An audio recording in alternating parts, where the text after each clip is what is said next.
Women's premier league 2025-26 के इस season का मैच नंबर 18 जो कि खेला जाएगा यूपी और आरसीबी की विमेंस टीमों के बीच में बड़ोदरा के उसी कोटाम्बे स्टेडियम पर, जहां पर अभी तक के कुल मिलाकर के टोटल 6 मुकाबले हो चुके हैं। तो उसके बेसिस पर पिच ने कैसा रिएक्ट किया उसको पिच रिपोर्ट में हम आगे समझने की कोशिश करेंगे, और इन दोनों टीमों की तरफ से कौन सी प्लेयर्स, और खास करके अगर हम बात करें ग्रेस हैरिस जो कि आरसीबी के लिए खेलती है, बहुत बड़ी प्लेयर है ऑस्ट्रेलिया की, लेकिन लगातार फ्लॉप होती चली गई है। केवल एक पारी उनकी इस सीजन में आई थी 85 रन की, तो क्या वो पारी दोहरा पाएंगे आज या नहीं, या उनको करना है टीम से ड्रॉप, ये तो सबसे बड़ा क्वेश्चन होगा। बहुत सारे लोग कंफ्यूज होंगे, तो उसको यहां पर मैं सॉल्व करने की कोशिश करूंगा आरसीबी की तरफ से, और बाकी प्लेयर्स के बारे में भी क्लियर कट इंस्ट्रक्शन आपको दूंगा कि किसको कब लेकर के जाना है। और वही सेम चीज यहां पर हम यूपी की तरफ से भी करेंगे कि कौन सी बेहतर प्लेयर होंगी जो कि होनी ही चाहिए टीम में, और कौन से प्लेयर होंगे जो कि ट्रम्प हो सकते हैं और उनको कब लेके जाना है। एकदम क्लियर कट और एकदम पूरा आपको साफ साफ इस वीडियो के अंदर बताया जाएगा, तो शुरू से अंत तक पूरा देखिएगा। बाकी दोनों टीमों ने 7-7 मुकाबले खेल रखे हैं, 5 मुकाबले उसमें से जीते हैं आरसीबी ने। पहले 5 मुकाबले जीते थे, पिछले 2 मैचेस हार चुकी है, फाइनल्स के लिए ये क्वालिफाई कर चुके हैं। जबकि वहीं पर यूपी की बात करें तो अगर ये टीम आज का मैच जीत जाती तो ये भी क्वालिफाई कर जाएगी। 7 में से 4 मुकाबले जीती है, 3 हारी है, लेकिन उन तीनों में से जो ये टीम हारी है उसमें से एक मैच आरसीबी के ही खिलाफ था, जो कि 9 विकेट के बड़े अंतर से यूपी की टीम हारी थी। और जैसा मैंने को बताया कि इस मैदान पर टोटल कुल मिलाकर के 6 मुकाबले खेले जा चुके हैं, जिसमें देखिए जो पहला मैच हुआ था 178 का स्कोर यहाँ पर बड़ी आसानी से डिफेंड हुआ था। सेकंड मैच के अंदर 154 का स्कोर चेज कर दिया था दिल्ली की टीम ने। वहीं पर थर्ड मैच में 153 का स्कोर डिफेंड हो गया, और फोर्थ मैच की तरफ आएंगे तो 109 का स्कोर चेज होना ही था, काफी छोटा स्कोर था। और उसके बाद यहाँ पर 199 का स्कोर चेज होते होते रह गया। हालांकि इसमें भी आरसीबी की टीम बीच में कोलैप्स कर गई थी, बेसिकली पावर प्ले में ही इनकी 5 विकेटें गिर गई थी, लेकिन ऋचा घोष ने 90 रन की शानदार पारी खेल करके एक बार ऐसा लगा कि जिता देंगी, जो कि हो नहीं पाया। और उसके बाद लास्ट वाला मैच जहां पर 174 का स्कोर है, जो कि ऑलमोस्ट चेज कर दिया था दिल्ली ने। हालांकि इनकी भी शुरुआत बड़ी खराब रही थी, शुरू में ही अगर आप देखें पावर प्ले में तो निश्चित तौर पर 51 रन बनाए 2 विकेट पर, लेकिन उसके बाद कुछ विकेटें धड़ाधड़ गिरी। लेकिन फिर बीच में निकी प्रसाद जैसी प्लेयर्स ने और स्नेह राणा ने मिलकर के एक बार जीत की दहलीज तक पहुंचाया। लेकिन फिर से वही जो गुजरात और दिल्ली का एक और मैच हुआ था, जिसमें सोफी डिवाइन ने आखिरी ओवर में 6 रन डिफेंड कर दिए थे, फिर से वही हुआ। सोफी डिवाइन ने आखिरी ओवर में आकर के स्नेह राणा को और बाकी निश्चित तौर पर जो स्कोर बचा था चेज करने को, उसको डिफेंड किया, और गुजरात की टीम पहले बैटिंग करते हुए 174 रन बनाने के बाद 3 रन से जीत गई। तो यहां पर अगर आप पूरे रिजल्ट्स को जाकर के देखें तो ओवरऑल एक मैच ये वाला और बाकी 2 मैच ये वाला और ये, यानी कि कुल टोटल 6 में से 4 मुकाबले पहले बैटिंग करने वाली टीमें जीती हैं, और 2 बार केवल फील्डिंग पहले करने वाली टीम जीती है। इससे आपको बिल्कुल भी अंदाजा नहीं लगाना है कि पहले बैटिंग करना किसी भी टीम के लिए फेवरेबल ऑप्शन होगा, बल्कि सीधे सीधे आपको मैं बताऊं तो जो पिच की पिक्चर्स आप यहां पर देख पा रहे हैं, अब 6 मुकाबले हो चुके हैं, 3 तरीके की पिचेस यहां पर रही हैं, और उन तीनों तरीके की पिचेस पर 2-2 मुकाबले हो चुके हैं। तो निश्चित तौर पर अब यूज्ड पिच ही होगी, और यहां पर रन बनाने उतने भी आसान तो नहीं होंगे, खास करके पहली इनिंग में। डिपेंड करता है कि पावर प्ले में कौन सी टीम कितना बेहतर शुरुआत करेगी, तो उसको उतना बेहतर रन स्कोर करने का मौका मिलेगा। वही काफी हद तक यहाँ पर टीमों की मजबूती और कमजोरियां जो हैं वही देख करके आप काफी हद तक आइडिया लगा पाएंगे, वो भी टॉस के बाद, कि कौन सी टीम यहाँ पर मैच जीतेगी। लेकिन जो एक फैक्टर आता है यहाँ पर ड्यू का, सेकंड इनिंग में जो ओस आती है वो बना रहेगा। तो जो भी टीम टॉस जीतेगी वो पहले फील्डिंग ही करना प्रेफर करेगी। तो ड्यू गिरेगी या नहीं गिरेगी वो आपको टेलीग्राम और व्हाट्सएप चैनल पर बता दूंगा। जो पिच मिलेगी उस पर जो 2 मुकाबले हो चुके हैं तो वो पिच देखने को लग कैसी रही है आज के लिए, वो भी टेलीग्राम और व्हाट्सएप पर बताऊंगा, जहां पर आपको जनरली ये पता चलता है कि लाल मिट्टी की पिच है या काली मिट्टी की। और साथ ही साथ अपनी मेरी जो फाइनल टीम बनेगी वो भी टेलीग्राम और व्हाट्सएप चैनल पर आपको मैं दूंगा। तो टेलीग्राम को भी और व्हाट्सएप चैनल को भी जाकर के ज्वाइन जरूर करिए। नीचे डिस्क्रिप्शन और कमेंट बॉक्स में जो पिन किया हुआ कमेंट है वहां पर लिंक आपको मिल जाएगा, क्लिक करके ज्वाइन हो जाइए। और फिलहाल देखिए ये जो आरसीबी की टीम प्लेइंग 11 और बैटिंग ऑर्डर के साथ उतरती है, ग्रेस हैरिस और स्मृति मंदाना ओपन करते हैं, इसके बाद जॉर्जिया वाले, बाकी इनका लोअर ऑर्डर बैटर, और बाकी ये इनकी पूरी की पूरी बॉलर, इसमें कौन कितना इंपॉर्टेंट है उसको भी जानने की कोशिश करेंगे। उसके पहले आप बेंच की बाकी ये चारों नाम देख लीजिए, और जो बॉलर्स हैं जो इंपॉर्टेंट रोल प्ले करते हैं बेसिकली, उसमें लॉरेन बेल और सयाली सदगारे को तो आप पूरी तरह से एक मेन बॉलिंग ऑप्शन के तौर पर टीम में लेकर जाएंगे ही। पावर प्ले की बॉलिंग करेंगे, डेथ की बॉलिंग करेंगी, पूरे 4-4 ओवर करेंगे। उसके साथ साथ आप नडाइन डी क्लर्क को भी उसी कैटेगरी में रख सकते हो, श्रीलंका पाटिल को भी, जो 3 से 4 ओवर की बॉलिंग करेंगी। बचे हुए ओवर अरुंधति रेड्डी या राधा यादव करती दिखाई पड़ेंगी, और हालांकि अगर शुरुआती ये ओवर्स अच्छे कर गई राधा यादव और अरुंधति रेड्डी तो पूरे 4 ओवर भी कर सकती हैं। लेकिन किसी के ओवर करते हैं तो जनरली इन्हीं दोनों के करते हैं, वरना जो भी इनकी जहां पर खेल जाए, अरुंधति रेड्डी की जहां पर हो सकता है प्रेमा रावत ही खेल जाए, या कोई भी दूसरी बॉलर को खिला ले, या कोई एक फॉरेन प्लेयर को बाहर बिठा करके, जॉर्जिया वाले ग्रेस हैरिस में से किसी एक को बैठा करके लिंडसे स्मिथ को भी ये लोग लेकर के आ सकते हैं। लेफ्ट आर्म ऑर्थोडॉक्स बॉलर के तौर पर जिनका करियर का अनुभव देखें तो जबरदस्त है। टी20 क्रिकेट में 129 मैच 145 विकेट इस डब्ल्यूपीएल के पहले ले चुके हैं, तो वो जो अनुभव है करियर में टी20 का, वो आप हर एक प्लेयर का इस पेज पर देख सकते हैं। और जब रीसेंट फॉर्म देखने आएंगे, और जैसे मैंने आपको बताया कि 7 मैचेस ये टीम खेल चुकी है, और उन 7 मैचेस में से 5 मुकाबले जीती है, पिछले दोनों मैचेस बैक टू बैक हारी है, उसमें लिंडसे स्मिथ के अगर आप आंकड़े देखेंगे ना हैं, तो इन्होंने जो मुकाबले खेले उसमें कोई भी विकेट इनको मिला नहीं। तो जनरली यहाँ पर इंडिया में आकर के विकेट तो उन्होंने ली नहीं, ये निश्चित तौर पर काफी हद तक दिखाई पड़ा और इसी वजह से खेल भी नहीं रही। लेकिन जॉर्जिया वॉल और ग्रेस हैरिस जो खेल रही हैं उसमें से जॉर्जिया वॉल ने पहले ही मैच में 54 की पारी तो खेली, लेकिन अगले तीनों मैच में फ्लॉप हो गई। और वहीं पर ग्रेस हैरिस की बात करें तो पूरा टूर्नामेंट इनका खराब गया, केवल एक पारी इनकी आई थी 85 रन की, और ये पारी यूपी के ही खिलाफ आई थी, जिसके खिलाफ आज ये खेलने उतरेंगी, जिसमें 9 विकेट से जीती थी स्मृति मंधाना की टीम आरसीबी। और उसी मैच में स्मृति मंधाना ने भी 47 नाबाद की जबरदस्त पारी खेली थी। तो निश्चित तौर पर आज उम्मीद आप कर सकते हैं कि ग्रेस हैरिस जिसके खिलाफ एक जबरदस्त पारी खेल चुके हैं जिस टीम के खिलाफ, आज एक बार फिर से वही दोहराएंगी। बाकी स्मृति मंधाना तो एक सेफेस्ट ऑप्शन रहती ही हैं। और उसके बाद जो बाकी प्लेयर हैं, रीसेंट फॉर्म सभी का आपके सामने, स्मृति मंधाना बहुत अच्छे फॉर्म में रही थी, पिछले 1-2 मैचेस उतने अच्छे गए नहीं। गौतमी नायक निश्चित तौर पर थोड़ी सी इनकंसिस्टेंट रही, 73 की केवल एक अच्छी पारी आई इनकी।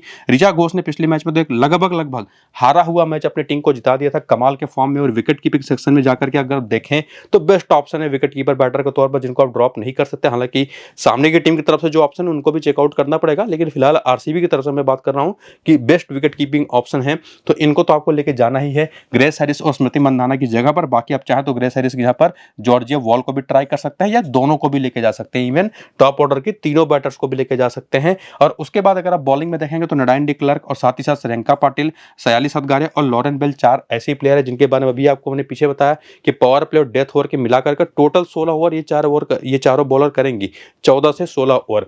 और निश्चित तौर पर इसी वजह से इन चारों बॉलरों को ड्रॉप करना वो काफी हद तक रिस्की होगा। श्रेयंका पाटिल के भी अगर आप नंबर्स देखेंगे ना तो बहुत तगड़े नहीं रहे पूरे टूर्नामेंट के दौरान, थोड़ी सी इनकंसिस्टेंट रही हैं, लेकिन ये 2 विकेट की परफॉर्मेंस ऑलरेडी दे चुके हैं यूपी के खिलाफ, तो एक अच्छा ऑप्शन है जिनको आप ट्राई कर सकते हैं। बाकी सयाली सदगारे ये भी काफी शुरुआत अच्छा कर चुके हैं टूर्नामेंट के अंदर, हालांकि पिछले मैच में इनको विकेट मिला नहीं, काफी सारे रन इन्होंने खाए, फिर भी एक बढ़िया डेथ ओवर बॉलर है, तो आप इनको ट्राई करेंगे ही करेंगे। तो बेसिकली कहने का मतलब यह है कि ये जो 5 ऑप्शन नीचे से 2 ऑप्शन ऊपर से, यानी कि 7 तो बेस्ट ऑप्शन है, जिसमें से ग्रेस हैरिस को थोड़ा सा रिस्क लेकर के आपको ट्राई करना है, वरना 6 ऑप्शन तो बेस्ट हैं जो कि यूटिलिटी वाइज भी तुरंत आपकी टीम में आती हैं। श्रेयंका पाटिल को लेकर के आपको डिसाइड करना है कि पहली इनिंग की बॉलिंग में रखना है, सेकंड इनिंग की, वो आगे आपको मैं निश्चित तौर पर आंसर करूंगा, लेकिन बाकी प्लेयर वो पक्के तौर पर आपकी टीम में होने चाहिए। राधा यादव ने बीच में किसी एक मैच में बेहतर काम किया है, लेकिन ओवरऑल कुछ खास इन्होंने किया नहीं टूर्नामेंट के अंदर, तो निश्चित तौर पर इनको लेकर के भी थोड़ा सा हमारा एक क्वेश्चन रहेगा कि राधा यादव कैसी ऑप्शन होंगी। वो हम थोड़ी सी पिच को देखने के बाद, कंडीशंस को देखने के बाद, टॉस के बाद तय कर पाएंगे। लेकिन फिलहाल अगर आप आंकड़ों में देखें राधा यादव के ना, तो यूपी के खिलाफ 4 मैच में 8 विकेट, तो जबरदस्त बॉलिंग इसके खिलाफ ये करती हैं। बाकी स्मृति मंधाना का तो केवल 85 का एवरेज है, ग्रेस हैरिस का बता ही चुका हूं, इसी सीजन में 85 रन आए थे इनके यूपी के खिलाफ।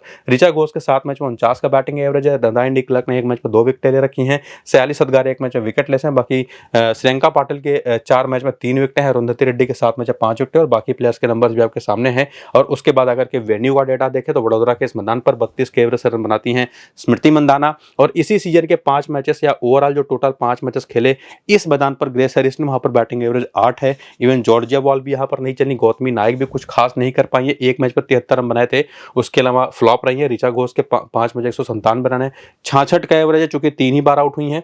बाकी नडाइन डी क्लर्क, राधा यादव भी ठीक ठाक चली है। सयाली सदगारे के 5 मैच 6 विकेट हैं, और बाकी प्लेयर्स के आंकड़े थोड़े बिलो द एवरेज ही हैं, इसके बेसिस पर आप कुछ खास तय नहीं कर पाएंगे।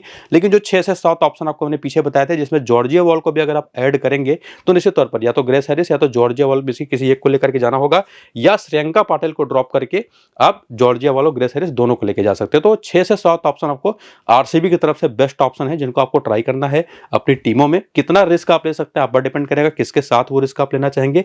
मैं किसके साथ लूंगा वो तो आपको मैं टॉस के बाद बताऊंगा। फिलहाल तो आप प्लेयर बैटल का डेटा देखें तो स्मृति मंधाना जब सामने फेस करते हैं कभी भी यूपी की बॉलर्स को, तो उसमें दीप्ति शर्मा 16 गेंद पर 8 रन देकर इनको 4 बार आउट कर चुके हैं। सोफे क्लिस्टन इनको 4 बार आउट कर चुके हैं, 1 बार डेंड्रा डॉटिन। लेकिन जो आउट हुई है बाकी बॉलर्स पर, उन पर तो नंबर बहुत अच्छे हैं, लेकिन ऑफ स्पिनर दीप्ति शर्मा पर आंकड़े बहुत खराब हैं। रिसेंट टाइम में ऑफ स्पिन पर स्ट्रगल करती भी रही हैं। ग्रेस हैरिस भी दीप्ति शर्मा पर एक बार शिखा पांडे पर सस्ते में आउट हो चुके हैं। बाकी डिलन हेमलता तो कभी भी खेले, कोई भी बॉलर को खिलाफ ये विकेट देके जाती ही हैं। बाकी डिलन हेमलता के साथ साथ यहाँ पर अगर बात करें नडाइन डी क्लर्क और ऋचा घोष के भी नंबर्स, तो सोफे क्लिस्टन, शिखा पांडे, ये और दीप्ति शर्मा, ये 3 कॉमन ऑप्शंस दिखाई पड़ती हैं यूपी की बॉलर के तौर पर, जो परेशान करती रही हैं आरसीबी के बैटर्स को, जो कि निश्चित तौर पर चाहे वो सोफे क्लिस्टन हो, चाहे वो शिखा पांडे हो, और चाहे वो आपको मैं बता ही रहा था दीप्ति शर्मा इधर दिखाई पड़ रही हैं। ये तो 3 वैसे भी बेस्ट ऑप्शन जो कि यूपी की तरफ से आपकी टीम में होनी चाहिए। हालांकि आशा शोभना भी है है, क्रांति गौड़ भी है, बाकी प्लेयर जिसमें क्लोई ट्रेयन ने भी लास्ट मैच में 4 ओवर करे थे।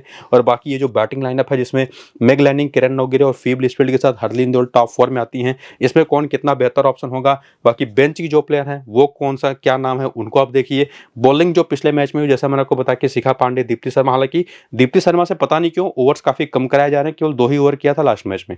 बाकी शिखा पांडे तो आपको ऑलमोस्ट 4 ओवर हर मैच में करते दिखाई पड़ेंगे। सोफी क्लिस्टन भी, क्लोई ट्रेयन ने 4 ओवर कर दिए थे पिछले मैच में, ये बड़ा इंटरेस्टिंग था। और बाकी दीप्ति और आशा चोपड़ा ने 2-2 ओवर किए थे। क्रांति गौड़ तो आपको 4 ओवर करती ही है, मेजॉरिटी पावर प्ले में बॉलिंग करती है।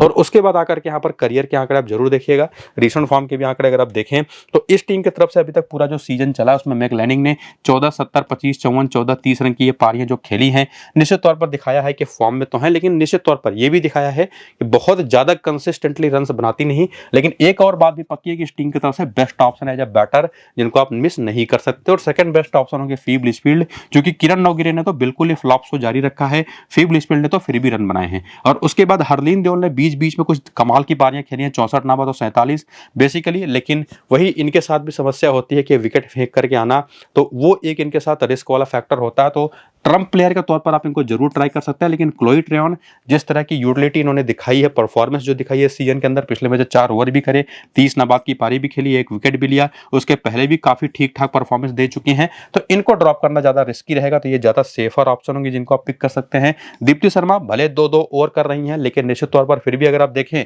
तो विकेट तो निकाल करके देती ही देती हैं, साथ ही साथ बल्ले से रन बनाने का भी पूरा चांस इनका होता है। तो ये भी एक सेफेस्ट ऑप्शन, जिसमें सोफी क्लिस्टन और शिखा पांडे 2 ऐसी नाम है जिनके बारे में आप पीछे समझ ही चुके हैं कि 4-4 ओवर पूरे करती हैं। और वही 4 ओवर क्रांति गौड़ भी करती हैं। लेकिन उसमें देखना पड़ेगा कि अगर काली मिट्टी की पिच है तब तो क्रांति गौड़ उतनी यूजफुल नहीं है, क्योंकि शुरू में उतनी मदद मिलेगी नहीं। वहीं अगर मिक्स सॉइल की पिच है, थोड़ी बहुत हरी घास या अगर हम बात करें ड्राई ग्रास भी है पिच पर, तो वहां पर काफी इंपॉर्टेंट रहेंगी।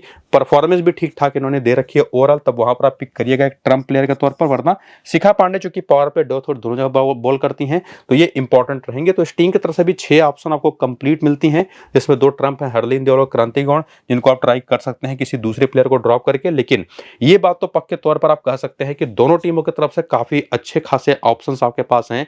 प्लेयर तो आपको 11 ही लेके जाने हैं, लेकिन अगर आप मिला दे जो ऑप्शंस आपको मैंने गिनाए, तो सेफेस्ट ऑप्शन ही आपको 12 मिल जाते हैं, जिसमें से 3-4 आपको डिफरेंशियल ऑप्शंस मिलती हैं। और उसके बाद आकर के हेड टू हेड के ऑप्शन अगर आप देखें यूपी की तरफ से, तो मैक लैनिंग का 30 का बैटिंग एवरेज है, लेकिन वहीं पर फीब लिचफील्ड के 2 मैच में केवल 23 रन है आरसीबी के खिलाफ। इवन किरण नवगिरे भी नहीं चली है, लेकिन हरलीन देओल का बैटिंग एवरेज 50 है। बाकी श्वेता सहरावत भी नहीं चली है, क्लोई ट्रेयन तो खेली ही नहीं है। दीप्ति शर्मा के 4 मैच में 7 विकेट। और वैसे भी सामने की टीम जो आरसीबी है ना, ऑफ स्पिन थोड़ा खराब खेलती है, तो ये वैसे भी इंपॉर्टेंट है। सोफी क्लिस्टन के भी 4 मैच में 7 विकेट हैं, शिखा पांडे के भी बढ़िया नंबर्स हैं। तो दीप्ति शर्मा, सोफी क्लिस्टन और शिखा पांडे को तो मैं सजेस्ट करूंगा कि कतई मत ड्रॉप करिए। बाकी क्लोई ट्रेयन चौथी बेस्ट ऑप्शन है। मैक लैनिंग और फीब लिचफील्ड भी 2 और ऐसी ऑप्शन है, जिसमें से या तो मैक लैनिंग नंबर्स के बेसिस पर बेस्ट है, जिसमें फीब लिचफील्ड और हरलीन देओल में से किसी एक को आप लेके जा सकते हैं। आप कितना रिस्क लेना चाहते हैं वो आप पर है। मैं फीब लिचफील्ड को ज्यादा सेफ ऑप्शन मानूंगा, उनको लेके जाऊंगा। और बाकी यहाँ पर आपके सामने वेन्यू का भी डेटा अगर आप ले लें, तो फीब लिचफील्ड इसी मैदान पर एक मैच 32 रन है। बाकी किरण नवगिरे कुछ खास कर नहीं पाई है। मैक लैनिंग का 28 का एवरेज है, हरलीन देओल का 39 का, जो कि 2 ही बार आउट हुई है एक्चुअली। और उसके बाद क्लोई ट्रेयन ने पिछले मैच में 30 रन बनाए, 1 विकेट लिया इसी मैदान पर। दीप्ति शर्मा के आंकड़े बिलो द एवरेज ही हैं बेसिकली। क्लिस्टन यहाँ पर बढ़िया कर पाई है, लेकिन शिखा पांडे कुछ खास नहीं कर पाई है। और शिखा पांडे की जो परफॉर्मेंस है ना, वो गिरी भी है वडोदरा में आकर के। उसके पहले जो वहां पर मैचेस हो रहे थे बेंगलोर में, वहां पर बढ़िया बॉलिंग कर रही थी। और बाकी क्रांति गौड़ के 3 मैच में 2 विकेट हैं। और उसके बाद प्लेयर बैटल के आंकड़े देखें तो मैक लैनिंग, पूजा वस्त्रकर, राधा यादव, श्रेयंका पाटिल पर विकेटें देती रही हैं। स्पेसिफिकली श्रेयंका पाटिल पर, जिन पर 15 रन बना करके 3 बार आउट हुई हैं। श्वेता सहरावत भी 90 क्लर पर पहली ही गेंद पर आउट हो चुकी हैं। फीब लिचफील्ड, लॉरेन बेल पर और श्रेयंका पाटिल पर सस्ते में आउट हो चुकी है। और जब ये बैटिंग करने आती है ना ऑफ स्पिन पर, ये भी थोड़ी काफी पुअर शॉट्स खेलती हैं। इस सीजन में भी कई बार ऑफ स्पिनर पर आउट हुई है। तो श्रेयंका पाटिल और लॉरेन बेल दोनों इनके खिलाफ एक थ्रेट होंगे। लेकिन हरलीन देओल की बात करें तो ये भी श्रेयंका पाटिल पर एक बार सस्ते में आउट हो चुके हैं, लॉरेन बेल पर भी आउट हो चुकी हैं। ग्रेस हैरिस बॉलिंग तो हालांकि कर नहीं, लेकिन डेंडर रोटिन को आउट कर चुकी हैं। दीप्ति शर्मा भी, नडाइन डी क्लर्क और लॉरेन बेल। तो वही कुछ कॉमन ऑप्शन आपको एज ए बॉलर सामने की टीम की तरफ से दिखाई पड़ती है। बाकी एज अ फेवरेट अगर आप बात करें तो दोनों टीमें काफ़ी बैलेंस दिखाई पड़ रही जैसी परफॉर्मेंस है। एक टीम ने 7 में से 5 जीते, एक टीम ने 7 में से 4 वजह से जीते। हालांकि यूपी की टीम को आरसीबी से हार का सामना करना तो पड़ा था, लेकिन अभी फिलहाल यूपी की टीम का मोमेंटम अच्छा है, आरसीबी का मोमेंटम टूटा हुआ है पिछले दोनों मैचेस बैक टू बैक हारने के बाद। लेकिन देखना पड़ेगा टॉस कौन जीतेगा, पिच कैसी रहेगी, किस मिट्टी वाली, वो बड़ा इंपॉर्टेंट उसके बेसिस पर तय होगा कि हम किस टीम को फेवर करके टीम बनाएंगे। वो चीज़ आपको मैं टेलीग्राम और व्हाट्सएप पर बताने ही वाला हूँ। टॉस के बाद जाके ज्वाइन हो जाइएगा। बाकी फाइनल टीम और सारे अपडेट्स आपको टेलीग्राम व्हाट्सएप पर जो मिलेगा ना, उसको ज्वाइन करने का जो लिंक है वो नीचे डिस्क्रिप्शन में पिन कमेंट में है। वीडियो पूरा देख लेंगे तो वैसे भी क्लैरिटी आपको 100% मिल जाने वाली है। केवल 1-2 प्लेयर को लेकर के आपको खुद से तय करना होगा। फिलहाल इस वीडियो को यहीं पर करते हैं, चलते हैं। नमस्कार।